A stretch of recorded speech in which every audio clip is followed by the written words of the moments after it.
Добрый день, мои дорогие! Добро пожаловать ко мне на кухню! Сегодня готовлю итальянский ореховый торт. Рецепт из интернета, но с моими небольшими изменениями, которые в первую очередь относятся к технологии приготовления. Мне очень нравится, что рецепт очень быстрый, легкий, простой, можно даже сказать, на скорую руку. Ну или, по крайней мере, чуть сложнее, чем на скорую руку. А в результате получается очень вкусный торт. Он очень нежный, очень такой деликатный, можно сказать, даже изысканный торт, который не стыдно поставить и на праздничный стол, и можно угостить дорогих друзей, ну и просто приготовить к домашнему чаепитию, поскольку, как я уже сказала, торт готовится очень легко, быстро и просто. Что касается вкуса торта. Нам с мужем он по вкусу напомнил такую большую конфету, очень нежную, шоколадно-ореховую конфету. И никогда не подумаешь, что этот торт приготовлен как-то так. Легко, просто, между делом. Ну что ж, давайте начнем готовить.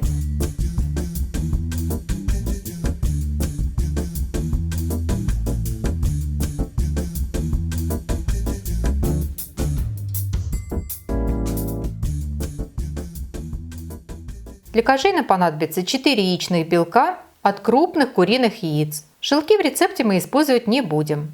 150 граммов грецких орехов, 150 граммов сахара и буквально чайная ложка муки. Подготавливаем 6 листов бумаги для выпечки. На каждом листе я нарисовала круг диаметром 18 сантиметров. И подготавливаем 50 граммов сахарной пудры. От всего сахара отделяем примерно четверть. С этим сахаром мы будем перемалывать грецкие орехи. Грецкие орехи я предварительно подсушила на сухой сковороде и дала остыть.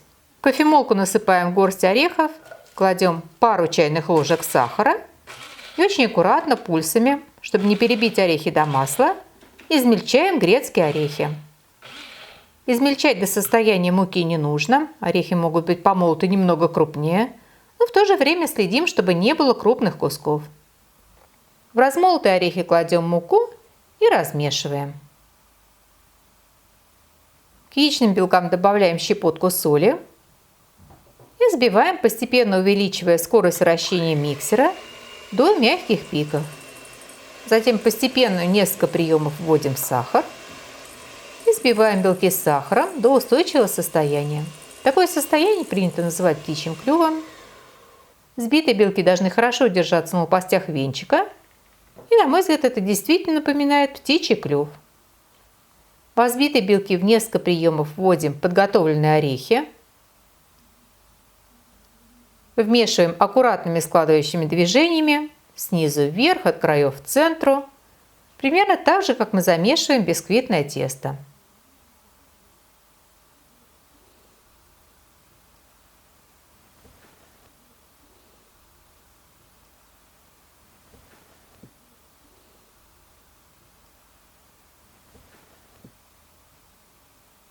Раскладываем тесто на подготовленных листах бумаги для выпечки.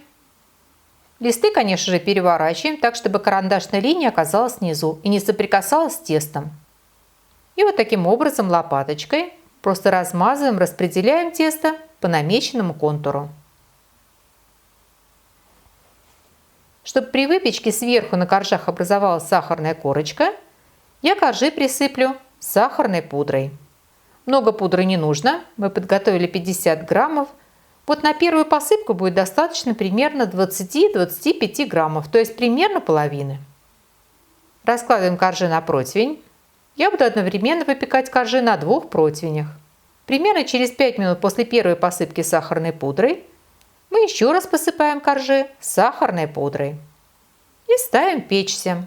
Выпекаем коржи в предварительно разогретой до 170-180 градусов Цельсия духовке. Как я уже сказала, я буду одновременно выпекать коржи на 2 противнях. Один противень я поставлю в нижнюю треть духовки, второй в верхнюю треть духовки. И примерно через 8 минут я противни поменяю местами. Всего коржи будут печься около 15 минут. Готовность я определяю легким надавливанием пальца на середину коржа. Если палец не проваливается, корж испекся. Свежеиспеченные коржи снимаем с противня. Противень присыпаем сахаром. Коржи переворачиваем и аккуратно снимаем бумагу. И уже в таком виде даем коржам полностью остыть до комнатной температуры. Остывшие коржи покрываем шоколадной глазурью. Для глазури я возьму 80 граммов темного шоколада и 20 граммов сливочного масла. Шоколад и масло очень аккуратно растапливаем до однородного состояния. Можно растопить на водяной бане, можно в микроволновой печи, но только очень аккуратно, чтобы не перегреть шоколад. Раскладываем глазурь по коржам. Нам понадобится покрыть глазурью 5 коржей, 1 корж оставляем без глазури. И аккуратно лопаточкой размазываем глазурь по всему коржу. Возвращаем коржи на противень и убираем на 15-20 минут в прохладное место, чтобы застыла глазурь. Для крема нам понадобится 300 мл жирных сливок для взбивания, 50 граммов тертого шоколада и столовая ложка сахарной пудры, либо по вкусу.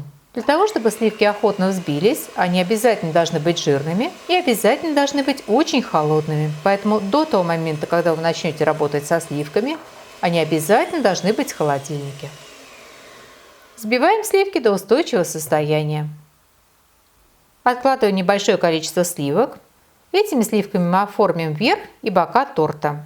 Откладываем примерно 4-5 столовых ложек. В остальные сливки добавляем тертый шоколад. Небольшое количество тертого шоколада также откладываем.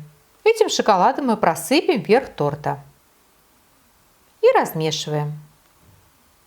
Сливки с шоколадом раскладываем между 5 коржами. Выкладываем на те коржи, на которых есть шоколадная глазурь. И начинаем собирать торт. Собираем торт, как обычно, горочкой, прослаивая коржи кремом.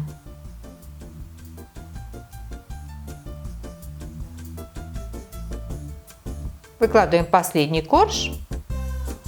Вот таким образом торт уплотняем, подравниваем. Бока и верх торта промазываем отложенными белыми сливками без шоколада.